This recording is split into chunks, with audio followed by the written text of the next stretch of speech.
Communicator Manual, Organizing Your Speech. The title of her speech is No More Regrets. Let's give it up for Renee B.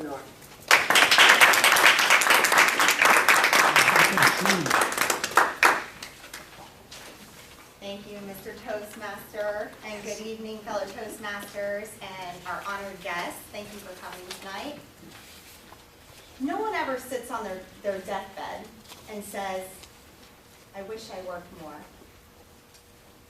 How many of you have heard that? So we've all heard it, right?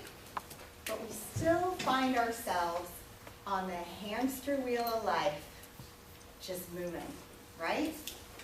We don't take the time that we should take with our family. We don't have that coffee with our good friend as much as we'd like. We don't go after our dreams and aspirations like we always thought we would, because we're too busy. We're working, we're watching reality TV, basically watching other people live their lives. We're on Facebook, we're snapping, we're posting, we're blogging, and next thing we know, we blink, and time has passed, and it's gone. In 2013, there was a fascinating study.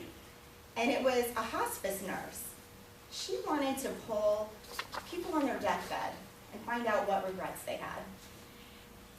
Would you believe that we could actually learn from some of the things that these people have shared before they passed?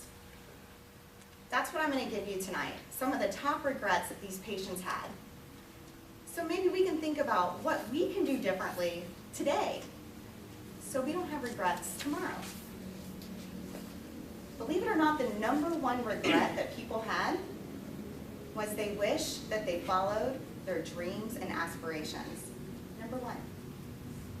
How easily we put that aside, right? Life happens. Maybe we were so focused in our job and we always wanted to have a family, we just ran out of time.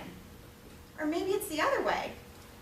We had these dreams and aspirations, but our family came first. And now, we don't have time left for ourselves.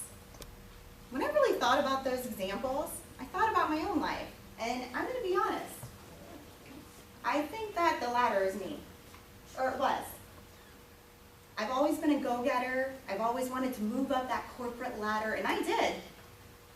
And then I also loved motivational speakers. I was obsessed with them. I knew that one day, that was going to be me. I wanted to be a motivational speaker. I wanted to make people better. Then I got married. It's his fault. No. Then I got married. Love you. And I had my baby girl. And I embraced motherhood. So I put my dreams and aspirations to the side, and I started on this new voyage of being a mother. And then, 2 years later, I had baby #2, and my other little baby girl, my feisty little Madison.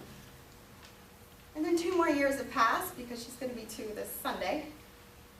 And one day, though, I opened my eyes, and I realized I have been in the same job for 12 years. Time goes fast. And I put some of my dreams and aspirations aside. Now, don't get me wrong, I work for a great company. I've done some great things in leadership, and I've stretched myself, but still, that wasn't like me. Normally, I would get what I needed and keep it moving. But when I came to Toastmasters, I felt like I'm myself again. I'm on my way. I don't know how I'm going to get there, but I'm on my way. Is there something that you put aside or a step that you can take? I think we're all here for a reason, right? But we need to think about that. What can we do to start going after our careers, our aspirations, our purposes in life? Someone once said that Martin Luther King did not have a dream. The dream had him. Does the dream have you? Are you listening to it? Or are you putting it on the back burner? Now, some of you probably can't relate to this at all. I'm going after my dreams and aspirations. Nothing is going to stop me. That might be true, but make sure that the second highest regret doesn't happen to you. And I wish I didn't work so hard, and I wish I spent more time with my family.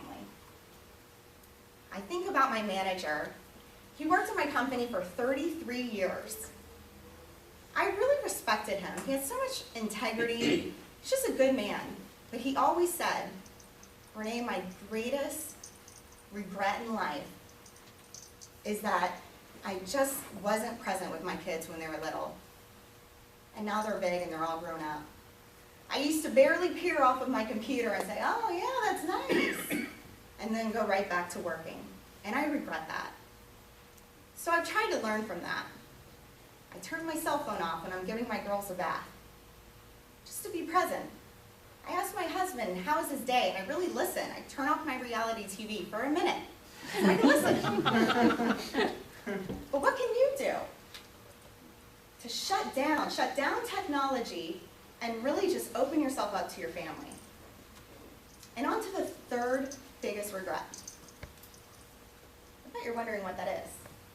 The third biggest regret, people said that they wished they had been the bigger person and put conflicts that they had with friends or family aside and apologized. Can you imagine? You're on your deathbed and that's what you're thinking about? Makes a lot of sense. When you think about relationships, they can be destroyed over a miscommunication. For years, family members, best friends. I think about my friend from high school. She was my best friend. She was my sister in life, my sister from another mister. That's what I used to always say. We were inseparable. But one day she said something to someone. I felt like it was a lie. We didn't talk anymore. It was done. 10 years passed. We didn't talk. But then one of my other best friends, she just lost her brother. And we were all devastated. I realized life is too short for that. So I picked up the phone, I extended that olive branch, and do you know we didn't talk for 10 years over a stupid misunderstanding? 10 years. Luckily though, a month ago we went to our 20-year high school reunion, we had a blast, and I realized this is somebody I can be my true self with all the time. So, this is not a speech about having regret. It's about taking some moves so you don't have regret. So I hope you thought about these things. How can you be more present with your family? How can you go after your dreams and your aspirations? And how can you just pick up the phone and resolve some conflict? Because a life lived without regret is a life worth living.